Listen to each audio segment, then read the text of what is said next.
Perashat Tazria Metzora.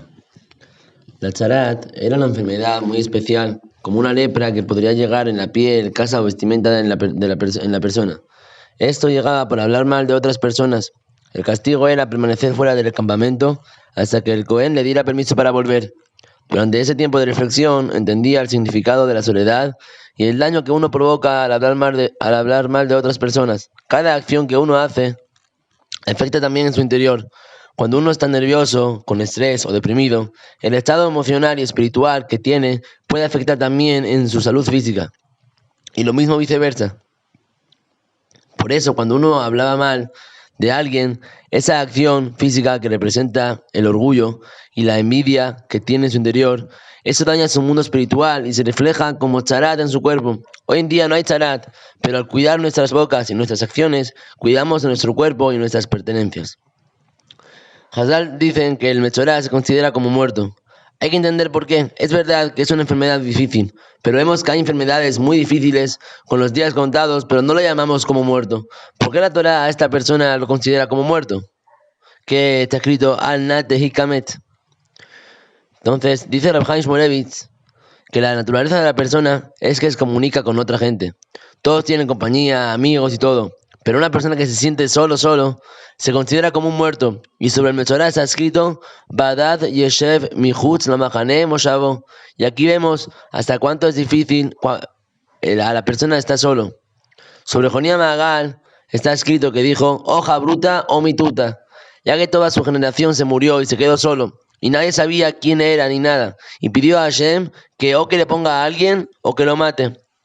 El Midá que neged Midá de la Shonara es que él fue y habló con muchas personas. Ahora se sentará solo.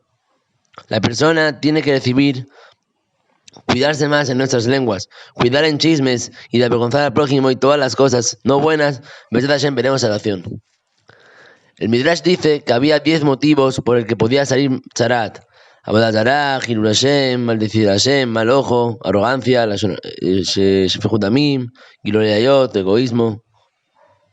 Sin embargo, preguntan a Jacob Galinsky, el Tosefta que comenta muy extraño y dice que el Cohen cuando se le acercaba a la persona y le diagnosticaba y le intentaba dar ánimos y le decía que tiene que saber que la razón por la que tienes que tiene esta lepra es por arrogancia y nada más.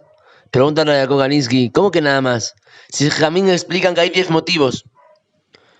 Entonces, ¿cómo puede ser que le diga que solamente era esto? Y para responder esto, hay una parábola que trae Rabbi Eliyahu Lupián, que hay una persona que fabricaba billetes falsos y distribuía, hasta que encontraron a la policía a él y los 3 compradores más grandes, y a ellos los sentenciaron 5 años y a él 20 años de prisión. Y se quejó, ¿por qué a él más años? Y decía que era injusto. Si a ellos le pusieron 5, a mí me tendría que ser menos, porque hay menos billetes en mi fábrica que ellos. Las policías se rieron y dijeron que él era la fábrica, que si no hubiera hecho eso, los otros billetes no estarían. Y dice Jacob Galinsky, con este mashal, basado en las palabras de Rav Chaim Vital, que una mala amidad cualidad es mucho más grave que una mala acción, porque las malas cualidades que no hemos trabajado es la fuente de todos los demás. Las 10 cosas que nos traen Hazal, que por ellas nos pueden venir tzarat, todas vienen por la arrogancia. Si no fuera por ella, la persona no hablaría mal de otra persona. ¿Por qué siento derecho a hablar mal de esa persona? ¿Por qué fui egoísta y no ayudé a esa persona? Solo al haber una arrogancia, viene todo lo que la persona siente que puede hacer lo que quiera y se siente por encima de todo. Vemos de aquí que la persona tiene que trabajar las midot, trabajar nuestra esencia, nuestro comportamiento como persona, no solo las acciones. Si vemos que estamos fallando en algo, tenemos que revisar bien profundo dentro de nosotros. Habrá algo que podamos mejorar. Para traer un ejemplo, el Abter Rab, en una ocasión, fue a visitar a una ciudad y cuando llegó le dijeron, querido rabino, tenemos 2 potenciales lugares donde te podrías hospedar. Una es en una persona que su reputación no es perfecta y en su observancia en mitzvot no es la mejor persona, pero es una buena persona, honesta y amable con todo el mundo. La otra persona es buena, fuerte en estudio, en mitzvot, pero lo único que tiene es que es un poco arrogante. ¿En cuál te quedas? ¿Qué le respondió el rabino? en la otra casa que no es la del arrogante. Pero le dijeron a estas personas, ¿pero cómo Rab elige ese? Si ya le dijimos que ha hecho cosas malas. Le dijo el Rab, algo que es una enseñanza para nosotros. La Torah dice en Perashat Vaikra, en Perashat Jeremot, Hashochen itam betoch tumotam, el que habita entre ustedes dentro de nuestra impureza. Y dice el Apter Rab, que Hashem puede habitar con alguien a pesar que haya errores, que no sea perfecto. Pero sobre alguien arrogante, dice la Gemara Masejet Sotah, en ani behu yecholim ladur baolam. La arrogancia escupe a la presencia divina, como que no puede residir con ella. Y dice el Apter Rab, si Hashem puede estar, yo seguro también. Pero si Hashem no puede vivir en un lugar, yo tampoco puedo estar ahí. Tenemos que trabajar nuestras midot, y no es suficiente trabajar las acciones alrededor, sino hacer una introspección y mejorar en nuestro interior también. Y tenemos que esforzarnos, aunque veamos que sea difícil, como cuentan que había un dictador que quería provocar mal solamente a los judíos. Y agarró a 4 Yehudim y les dijo, mañana voy a ir les dijo a uno primero, mañana voy a ir a vuestra casa. Entonces llegó el primer día y fue a la casa de un Yehudí y vio una mesa preparada con todo lo bueno, pero él miró con cara rara y le preguntó si había queso holandés y le respondió que no, y entonces se pegó fuerte. Luego avisó al otro Yehudí y le dijo que comprara queso holandés para que no le pegara. Llegó al segundo, al día siguiente, y también preparó mesa grande, pero le preguntó si tenía vino francés y le contestó que no, entonces le pegó fuerte. Luego avisó al tercero para que comprara queso holandés y vino francés. Al día siguiente fue ese dictador al tercero y vio a la mesa y le preguntó si tenía chocolate suizo. Y le contestó que no. Y entonces le pegó fuerte también. Luego quedaba el último. Entonces le dijeron que pusieran estas 3 cosas.